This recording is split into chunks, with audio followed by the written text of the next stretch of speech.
Yeah, I wanted to talk a little bit about the difference between the normal Buddhist approach to samadhi or to meditation or to how we experience ourselves, the difference between the normal Buddhist approach and the Indian Guru, Vedanta, True Self approach a little bit.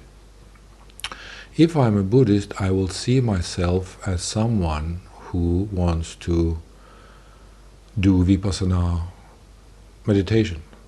I will be the person in me who wants to improve myself through meditation, or I want to achieve something through meditation.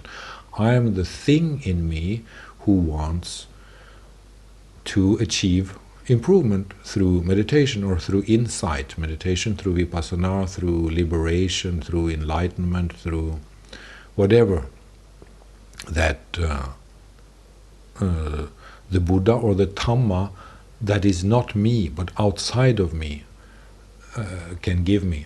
I need to integrate, of course, the Dhamma inside me, and then I am the person who integrates the Dhamma in me.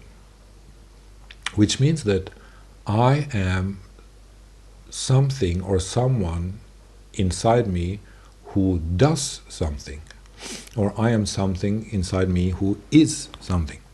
And in the Indian Guru Vedanta tradition, we turn that a little bit around and says that, hey, who am I?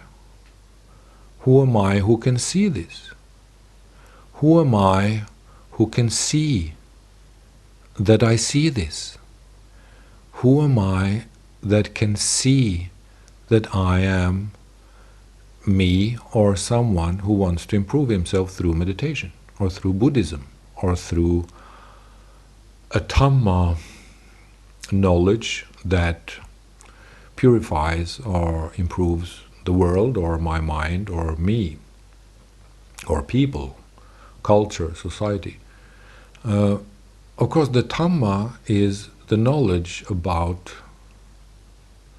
how the mind works in a way, which is true, and this is why, of course, good Dhamma, precise Buddhist Dhamma is precise science. It is scientific, precise science of the mind.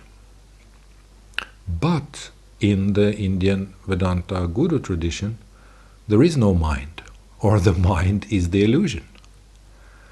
Same as you could say in a Buddhist sense that this world is samsara, and we want to go to nirvana. That actually means that this mind is samsara, and without the mind, this world is nirvana already, because there is no mind to make it into samsara. There is no mind there who makes this world into samsara, into maya, into illusion, into a reservoir of attachment. There is no mind who makes heaven into hell, or there is no mind who creates the resentments or the attachments or the ideas that we attach to through our thinking, through our mind. And this, of course, also points to the thinker in us, you know. The thing that we do, I mean, a conception that is very hard, nearly hardwired into us, is that I am the thinker. I am the thinker. I am the person in me who is thinking. But how can I say that? How can I say that I am the thinker? Well, because there's something in me that can see that. There's something in me that can see that I am the thinker, which means that there's something behind me. There's an I behind the I. There's a self behind the self. There is something behind the whole inner mental architecture that I live in. So, if I can see that I am that which sees, then suddenly there is freedom. Then suddenly we don't need the thinker. Then suddenly we don't need to relate to samsara.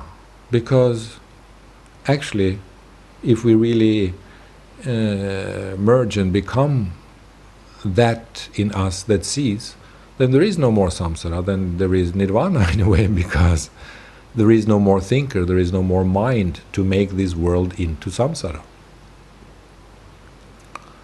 So, if I can see that I am the thing in me that sees all of this, if I can see that I am talking from the place in me who knows this, I'm talking from the place in me who knows this. And what is that place? Well, that place is obviously me. So it doesn't really actually make sense for me to say that I am this person who tries to achieve something through meditation. It doesn't really make sense, because I can see that I am that which can see all of this. I know all of that. I even know that I'm trying to think myself out of this situation, or I can also see that I am that in me who tries to wants to find a final result. I am the attempt, the thinking attempt of trying to find a solution to this question. And there is no solution to this question except for the fact that there is a perfect solution to this question, and the perfect solution is we are that which can see the question. We are not the questioner. We are not the person who thinks, what the hell is this? We are not the person who thinks, who the hell am I? We are not the person who thinks, how can I get something out of the Buddhist Dhamma? How can I get something out of Vipassana meditation? We are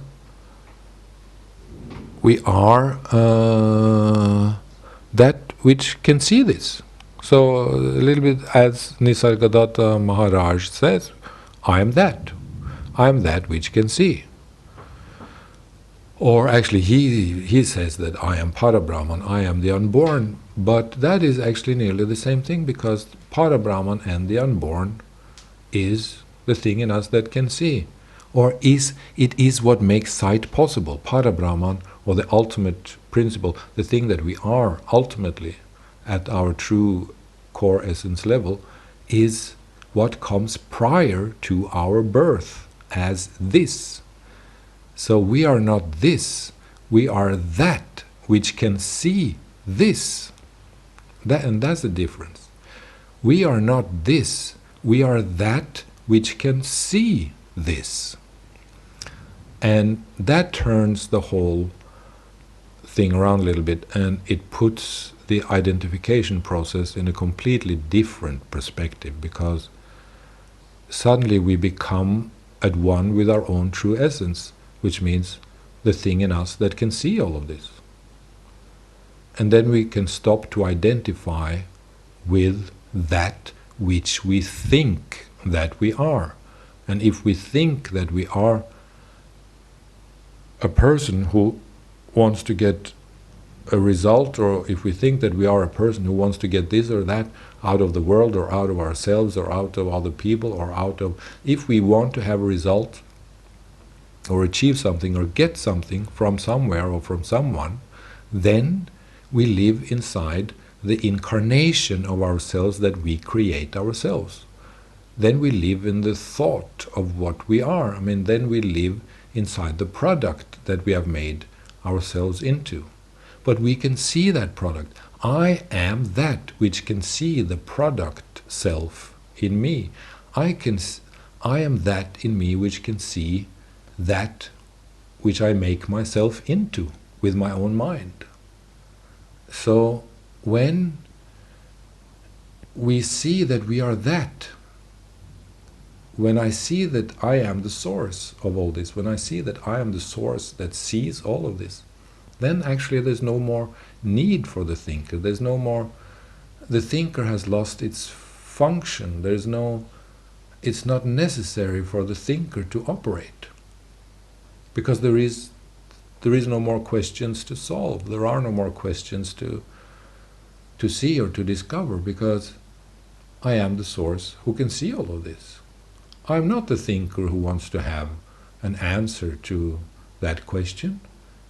The product self, me, yes, he wants to have an answer to that question. But the source in me, who is what I am, doesn't need any answer, because that source essence, who can see all of this, sees everything anyway. So there's no need for that separation. There's no need for that duality inside myself between what I am as the seer, as the awareness of myself, and the product self that I create myself through my own thinking. So this is, I hope it was a little bit to make it clearer about this interesting point. Okay, thank you.